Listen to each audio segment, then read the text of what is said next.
Hi friends, പുതിയൊരു വീഡിയോയിലേക്ക് സ്വാഗതം. നമ്മുടെ മഷൂറ ഫാത്തിമ ചാനൽ നജ്ല താത്താൻ്റെ വീടിരിക്കലായിരുന്നല്ലോ ഒന്ന്. ആരൊക്കെ പോയി? എത്ര ആൾ പോയി? എനിക്കെന്തായാലും പോകാൻ പറ്റിയില്ല. പക്ഷെ നമ്മൾ പോകേണ്ട ആവശ്യമില്ലെങ്കിൽ ഇവിടെ ഇരുന്ന് കംപ്ലീറ്റ് കാര്യങ്ങൾ കണ്ടു എന്നുള്ളതാണ്.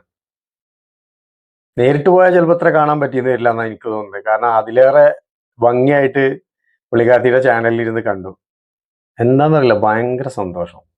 കാരണം ചെറിയ വീടാണ്, 826 സ്ക്വയർ ഫീറ്റ് ഉള്ള വീട്. പക്ഷെ അതൊരു അനുഭവം തന്നെയാണ്.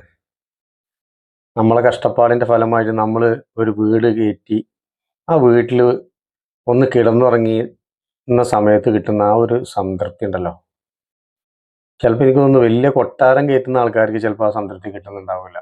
കാരണം അവർ അത്രയും ലക്ഷക്കണക്കിന് രൂപ ചിലവാക്കിയിട്ടല്ലേ. അതിലേറെ സംതൃപ്തി ഉണ്ടാവും ചെറിയൊരു ഭവനം കയറ്റിയിട്ട് അതിൽ കയറിയിരിക്കുമ്പോൾ. ഭയങ്കര സന്തോഷമായി. അവരുടെ ആ വീഡിയോസ് നിങ്ങൾ എല്ലാവരും കണ്ടിട്ടുണ്ടാവും. 1 ലക്ഷത്തിൻ്റെ മീതെ ആളുകൾ ഇപ്പോൾ വീഡിയോസ് കണ്ടു കഴിഞ്ഞു. പിന്നെ പ്രത്യേകിച്ച് ഞാൻ ഇവിടെ പ്ലേ ചെയ്യിക്കണമെന്നില്ല. എന്നാലും എൻ്റെ ഒരു മനസ്സമാധാനത്തിന് വേണ്ടിയിട്ട് ഞാൻ കുറച്ച് ഭാഗങ്ങൾ ഇവിടെ കൊടുക്കാം. നമുക്കത് കണ്ടോക്കാം. അസ്സലാമു അലൈക്കും. വീട് ഒരുങ്ങി. ഇന്നത്തെ പാലിയാച്ചാണ് വീടിന്റെ. ഇവിടെ തെങ്ങിന് കുഴിയെടുത്തിട്ടേക്കാണ്. കാരണം ഇവിടെ വെള്ളക്കെട്ടുള്ള ഏരിയ കൊണ്ട് JCBക്ക് കളച്ചതാണ്. ഒരുപാട് പേര് ചോദിച്ചു വീട് കണ്ടില്ലേ, മാഷാ അല്ലാഹ്. ഒരുപാട് പേര് നല്ല അഭിപ്രായം പറഞ്ഞ് സുന്നത്ത് കുട്ടനെ കൊണ്ട് കിടത്തി. ഞാൻ കാണിച്ചു തരാം. ഇവിടെ ചവിട്ടുവത്തേക്കെന്ന് വെച്ചാൽ ഈ എല്ലാവരും പറഞ്ഞു ഹാളിന്റെ ടൈല് സൂപ്പർ. ഇതൊക്കെ ഞാൻ നിങ്ങൾക്ക് കാണിച്ചു തന്നല്ലേ എനിക്ക് കിട്ടിയ ഗിഫ്റ്റുകളൊക്കെ. മാഷാ അല്ലാഹ്. കാക്കച്ചീര മക്കളെ സൗണ്ട് കുറയ്ക്കണേ. കാക്കച്ചീര വകയെ നമ്മൾ സുബൈ നിസ്കരിച്ച് ഇനി കയറി ഇവിടെ ചായ ഇട്ട്. ഇത് കാക്കച്ചീര വക കട്ടിലാണ്. അനിയന്റെ വക മെത്ത. ഇപ്പൊ പാലൊക്കെ കാച്ചി ഈ മിർദല് കുട്ടനെ ഞാൻ ജസ്റ്റ് ഒന്ന് കാണിച്ചു തരാം, അല്ലെങ്കിൽ ഇത് ഓഫ് ആവും. എന്താണ് ഒക്കെ സൗണ്ട് കുറച്ചത്. ഈ നജ്ല വീഡിയോസ് എടുക്കുമ്പോഴേ എഡിറ്റിംഗ് ഒന്നും സുന്നത്തിന് കൊണ്ടുപോയിട്ടാ ഞാൻ വീഡിയോ ചെയ്ത് കേൾക്കുന്നുണ്ട്. കണ്ടോ, ഇത് 3 എണ്ണം എന്റെ മാമാരെ മോളെ വകയാണ്. അൽഹംദുലില്ലാഹ്. കതവ് തുറക്കട്ടെ. പിന്നെ ലൈറ്റൊക്കെ നോക്ക്. എല്ലാവരും വീടിന്റെ അഭിപ്രായം പറഞ്ഞ് ഞാൻ കേട്ട്. ഞാൻ മോനെ 2 പേരും പോയി, ചേട്ടനും അനിയനും പോയി. ഇത് എന്റെ നേരെ ഇളയതിൻ്റെതാണ്, അനുജന്റെതാണ് ഈ സമ്മാനം. അൽഹംദുലില്ലാഹ്. ഒരുപാട് കഷ്ടപ്പെട്ട് പാടിയും എനിക്ക് താത്താക്ക് വേണ്ടി തന്നതാണ്. അവന്റെ കഷ്ടപ്പാടെല്ലാം മാറ്റാൻ വേണ്ടി നിങ്ങൾ ദുആ ചെയ്യണം. പിന്നെ എന്റെ കാക്കച്ചീര വകയാണ് കട്ടില്. അൽഹംദുലില്ലാഹ്. കഷ്ടം കൂലിപ്പണിയുടെ ഇടയിലും എന്നെ കൂടെ ചേർത്ത് പിടിച്ച് എനിക്കൊരു കട്ടില്. നോക്ക്, ഇത് പണിയിച്ചതാണ്. എങ്ങനെയുണ്ട്? മെത്ത എൻ്റെ ഉമ്മാൻ്റെ വക. അൽഹംദുലില്ലാഹ്. പിന്നെ ഉമ്മാനെ ഞാൻ കെട്ടിപ്പിടിച്ച് കരഞ്ഞു. കാരണം ഉമ്മായും ഉമ്മച്ചിയുമായും എല്ലാവരും കൂടെ ആയിട്ടാണ് എനിക്ക് വീട് വന്നത്. ഇപ്പോഴും പറയുമ്പോഴും എൻ്റെ കണ്ണ് നിറയുന്നുണ്ട്. എൻ്റെ പൊന്നോന്റെ സുന്നത്തിനുണ്ടെങ്കിൽ സമാധാനം ഇല്ല എനിക്ക്. ഇതെൻ്റെ താത്താര് വകയാണ്. കട്ടില്, മെത്ത, 2 തലയണ, ഈ ഒരു അലമാര. എനിക്കൊരു അലമാര ഇല്ല. എനിക്കൊരു വീടാകേണ്ട താമസം. ഇതെല്ലാം ആയി. നോക്ക് നിങ്ങൾ, എനിക്കൊരു അലമാരയായി. ഞാൻ തുറന്ന് കാണിച്ചു തരാം. നമുക്ക് ഒരു വലിയ അറ, പിന്നെ അതിൻ്റെ അടിയിൽ ചെറുത് 2 ഒരു പൈസ വെക്കുന്ന എന്തെങ്കിലുമൊക്കെ കൂട്ട്, പിന്നെ അതിൻ്റെ അപ്പുറത്ത് തന്നെ ഒരറ ഫുൾ ലുക്ക്.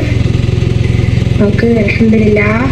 താത്തായൊക്കെ വൈകിട്ട് വരും. ബന്ധുക്കളൊക്കെ വന്നു തുടങ്ങി. മാമച്ചി പാപ്പാക്ക് വയ്യാത്തത് കൊണ്ട് മാമായും ഇളയ മാമായും പിന്നെ ആരൊക്കെയാണ് സഹോദരൻ്റെ കൂടെയാണ് കൊണ്ടുപോയത്. ഈ ഫാനാണ് നമുക്ക് അന്ന് നമ്മൾ കൊല്ലം ചവറപ്പോയി എടുത്തത്. അത് സെറ്റ് ചെയ്ത് അൽഹംദുലില്ലാഹ്. മസ്റുമോൾ ഇവിടെ നിൽക്കുന്നുണ്ട്. അപ്പോൾ അൽഹംദുലില്ലാഹ്, സന്തോഷം.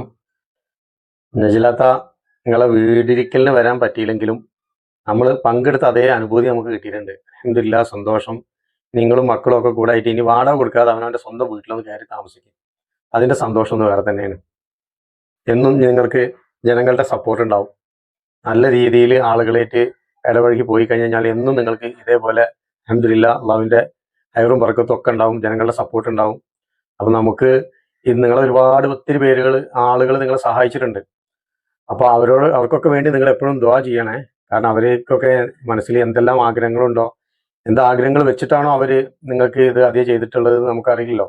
അത് അവർക്ക് റബ്ബിന് മാത്രമേ അറിയുള്ളൂ. അപ്പം അതുകൊണ്ട് തന്നെ അവരുടെ നല്ല ആഗ്രഹങ്ങൾ നടക്കാൻ വേണ്ടിയിട്ട് നിങ്ങൾ മറക്കാതെ പ്രാർത്ഥിക്കുക. ഈ പ്രാർത്ഥനയിൽ ഞങ്ങളെ ഒക്കെ ഉൾപ്പെടുത്തുക. ഞങ്ങളൊക്കെ നിങ്ങൾക്ക് നല്ലത് വേണ്ടിയിട്ടേ പറഞ്ഞിട്ടുള്ളൂ, നല്ലതേ ചെയ്തിട്ടുള്ളൂ. അപ്പോൾ പ്രത്യേകിച്ച് പറയാനുള്ളത് ദുആയിൽ ഞങ്ങളെ ഒക്കെ ഉൾപ്പെടുത്തണം.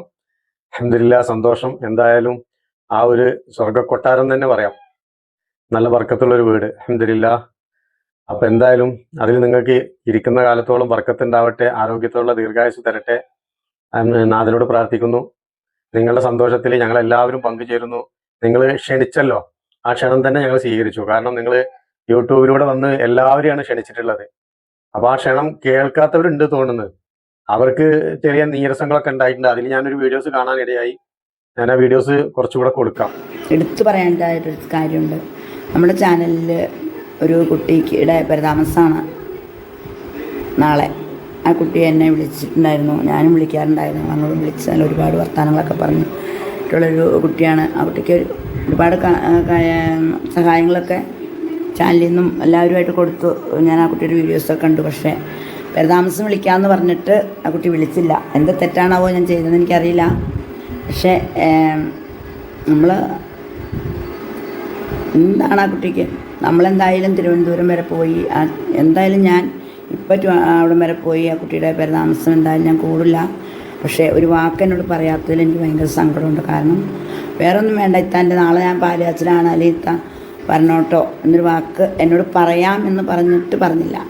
ഞാനെന്തെങ്കിലും തെറ്റ് ചെയ്തിട്ടുണ്ടെങ്കിൽ നമ്മൾ ഇങ്ങനെ വല്ലപ്പോഴൊക്കെ കണ്ടുമുട്ടി ഓൺലൈൻ വഴി അല്ലെങ്കിൽ യൂട്യൂബ് ചാനൽ വഴി ഒക്കെ കണ്ട് പരിചയമായ മനുഷ്യരല്ലേ, എന്തിനാണ് നമ്മൾ അല്ലേ? അത് കഴിഞ്ഞ് രണ്ടാമത് നമ്മൾ എന്തിനാണ് പിണങ്ങുന്നത്? അത് ഒരു പിണക്കാണോ എനിക്കറിയില്ല. എന്തിനാണ് എന്നെ ആ കുട്ടി വിളിക്കാതിരുന്നത്?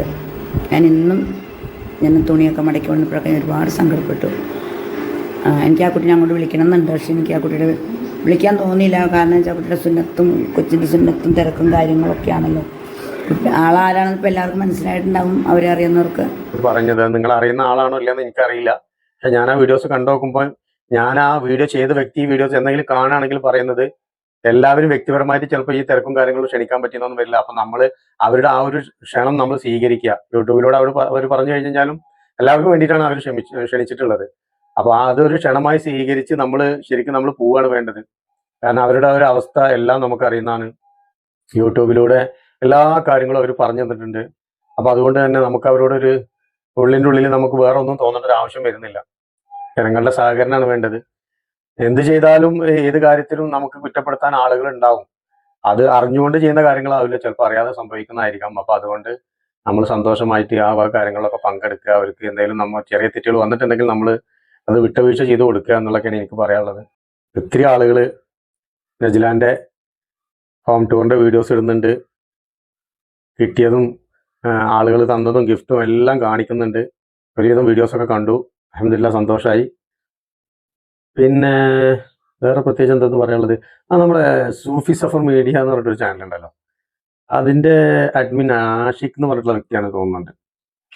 അദ്ദേഹം ഒരുപാട് കാര്യങ്ങൾ പറയുന്നുണ്ട്. മറ്റേ വെളുപ്പിക്കൽസ്, പൊട്ടിയിട്ട് വെളുപ്പിക്കാറില്ലേ, ആ വെളുപ്പിക്കലിൻ്റെ കാര്യം ഞാനിങ്ങനെ മനസ്സിൽ ആലോചിച്ചാണ്. പക്ഷെ അപ്പോഴാണ് ഞാൻ വേറൊരു വീഡിയോസ് കാണാൻ ഇടയായത്. ഈ പയ്യൻ തകർത്ത് തരിപ്പണാക്കി കൊടുത്തിട്ടുണ്ട്.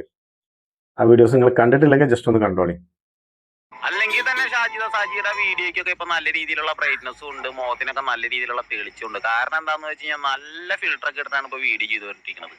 അപ്പൊ അത് പോരാഞ്ഞിട്ട് ഈ പുള്ളിക്കാരൻ ഷാജിദാനെ ഇമാതിരി പുട്ടിയിട്ടിട്ട് വെളുപ്പിച്ചോണ്ടേ ഇരിക്കുകയാണ്. കുറച്ച് പുട്ടി ബാക്കിയുണ്ടെങ്കിൽ എനിക്കൊന്ന് തരും, എന്റെ വീട്ടിൽ കുറച്ച് ഓട്ടോകളൊക്കെ അടയ്ക്കണ്ട, അപ്പൊ ആ പുട്ടിയൊക്കെ വെച്ചിട്ടൊന്ന് അടയ്ക്കാന്ന് വെച്ചിട്ടാ.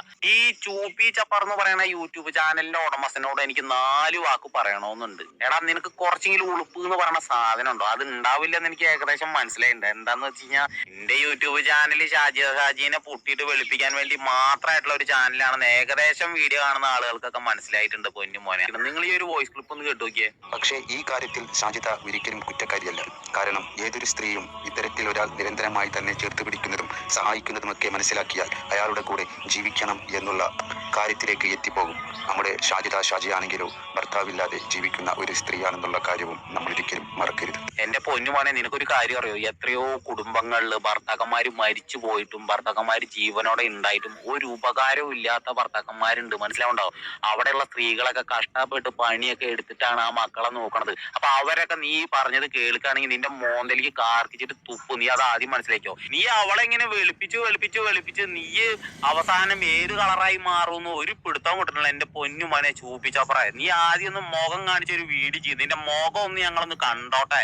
ഈ പറഞ്ഞതുപോലെ ഈ സോഫി സവർമീഡിയക്ക് ഈ പൊട്ടിയിട്ട് വെളുപ്പിച്ചിട്ട് എന്താണ് അദ്ദേഹം പ്രതീക്ഷിക്കുന്നതെന്ന് അറിയില്ല. ഇനി ഇതൊക്കെയാണ് അദ്ദേഹം പ്രതീക്ഷിക്കുന്നത്. സ്ത്രീകളുമായി ബന്ധമുള്ളവർ സൂക്ഷിക്കുക. ഒരു സ്ത്രീ കല്യാണം കഴിഞ്ഞതാണെന്നുള്ള അറിവോടുകൂടി അവരുമായി അവിഹിത ബന്ധത്തിൽ ഏർപ്പെടുകയാണെങ്കിൽ ഭാരതീയ ന്യായ സംഹിതയിലെ സെക്ഷൻ 84 പ്രകാരം 2 വർഷം വരെ തടവും പിഴയും ലഭിക്കുന്നതാണ്.